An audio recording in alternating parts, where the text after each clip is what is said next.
À 40 ans, votre réputation, elle vaut beaucoup plus que vos abonnés.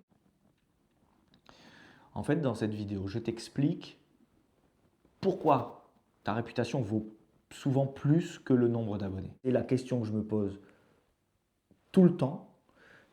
Et à chaque fois, j'ai la même réponse, 500 abonnés suffisent. Et pourtant, en fait, mes premiers clients, ils sont arrivés.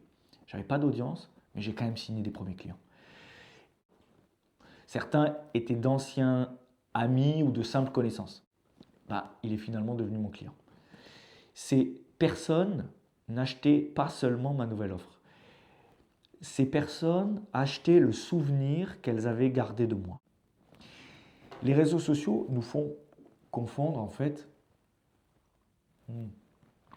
4 choses. On confond constamment la visibilité, la popularité, la crédibilité et puis la confiance. Et puis, vous pouvez avoir 100 000 abonnés puis une mauvaise réputation. Vous pouvez aussi avoir 500 abonnés puis avoir une immense valeur professionnelle. Votre réputation, c'est l'image qui subsiste chez les autres après avoir travaillé avec vous.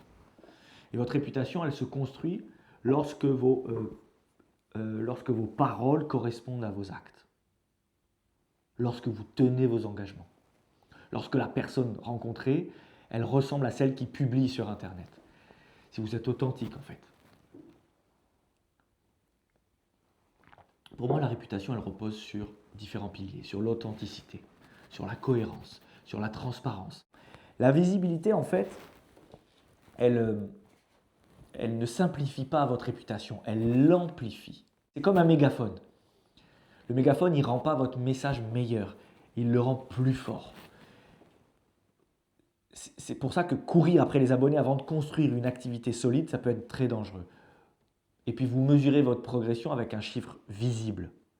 Alors que l'actif le plus important, il reste invisible.